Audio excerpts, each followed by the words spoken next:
Alright, we're here to talk about the episode of Star Trek The Next Generation, Hide and Q, which is Season 1, Episode 10. Q's back. Everyone's been looking forward to Q, right? We've all been looking forward to Q. We're slowly getting a bit more of the Q we'd later know. Like, Q's not quite fully there. He's still very much challenging the humans a lot of times. And he's not. I mean, he has a little bit more of the fun to him, where he's just, he's having a lot more fun with the humans rather than I just fucking hate you humans. You're all gonna die. Where it's just, just like, this time he's a little bit more having fun. Whereas previously he wasn't quite there. So we have like the Enterprise that gets stopped by the magical blanket in the sky. You look at it and go, well, that's a really nice blanket. They're there to save a race of people that need, I think, a vaccine? Or is it just medical supplies? I think it's medical supplies. This is basically someone who's been like quite war torn and destroyed, and they need some help. And Kyuja goes, I don't give a shit. Mortals die all the time. Who gives a shit? And he steals most of our Enterprise crew. I'm not sure how many people actually get taken off of the ship. God tries to raise other people, and but we don't. He's not able to raise anyone. Wonder if he just blinks them out of existence for a bit, or does he freeze? I think he freezes time, because I think they say that time hasn't really passed. I think could be wrong. Yeah, because the only one left on the bridge. After you just takes them all. It takes everyone off for his little game. It's a weird game. Like, it doesn't quite make sense, you know? Where you're just like, what's Q up to in this? He's doing a game thing, kinda. I don't know. I never quite got it. And there's just weird these alien race that's not really an alien race, or at least they're never mentioned ever again. I don't think they're even mentioned who they are. They're just like pig-like people, and that's just the race. Do we get any mention of who they are? Nope. Never again. They are never mentioned ever again in Star Trek. Okay. So yeah, they kind of get. I know, and it's on the planet of just like nothingness. But we get some Q just having fun with the humans. Kind of messes around with them for a bit. I say humans. We've also got Data and Worf and a few of the others. They kind of get attacked. They got plan and attack. It's such one of those. The part where a lot of stuff on the planet is this made up planet is so forgettable in a way, where I'm just like, no one really cares. The whole point of it is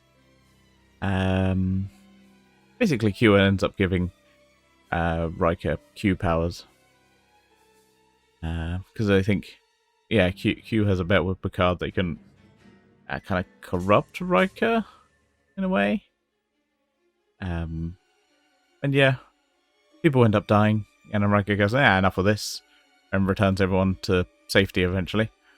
Then Riker promises Picard he'll never use his powers again. They get to the War Torn planet, and it's like, I could have saved a kid. Could have done that. And then Riker kind of, starts addressing Picard as Jean-Luc, rather than Picard or Captain, as he normally does. So we start getting that. We start getting that inkling of something's a little bit up. Riker ends up kind of gives gifts to everyone, but everyone kind of turns them down. And just like, oh, okay, well, I guess, guys, you know what? Yeah, Riker realizes his problem. And let's become human again. And yeah, viewers return to the Q continuum.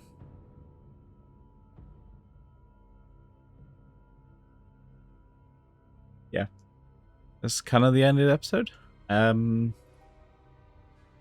Yeah, it's not my favorite one. Definitely not. I just feel like Q's still not quite Q in a way. Like it's early days where they haven't quite figured out who Q is. Is I think the best explanation for it. They just haven't quite gotten to grips with the Q character. It's kind of like Deanna Troi not in this episode, and given it's quite a heavy Riker episode, probably would have helped it, because I feel like if this was an episode that was made later on in Next Generation's run, we'd have at least a scene with those two kind of talking over, Riker maybe slightly corrupted by these powers, and then kind of realizing it with Diana. Like, oh yeah, shit, no. I've fucked up. Yeah, I think that would have helped. It would have certainly improved a little bit, but yeah, it's just one of those things where I'm just like, that could have helped. And it's kind of weird. Weird she's not in this episode. And there's not really any explanation I can see online why she's not in this episode, because I thought I was like reading it up, I was like, oh, okay, she was probably busy or something, give her an out for this episode, because they literally include it in like the first opening log of just Deanna Troi is off doing a thing, doop-a-doop-a-doo. You're like, oh, okay. Fair enough. Yeah. Not great. And yeah, just not. I think it's a very forgettable episode. Like, even though it's Q is fun. It's just, yeah, I just think my main complaint is they haven't quite got Q down yet. We're slowly getting there. Like, this is a markable improvement on where he is in Encounter at Farpoint. Because clearly Encounter at Farpoint, he's almost a different character from what we know him later on in the series. Yeah, not the best, and I think, but I think we'll get there. We'll get there with Q. There's definitely some later episodes that I'm like, ooh, I like those ones. We slowly get to the Q we all know and love.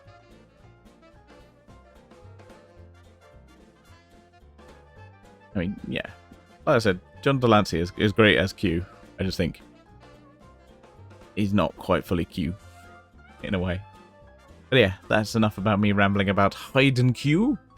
I think the next episode is, what we got here? Haven.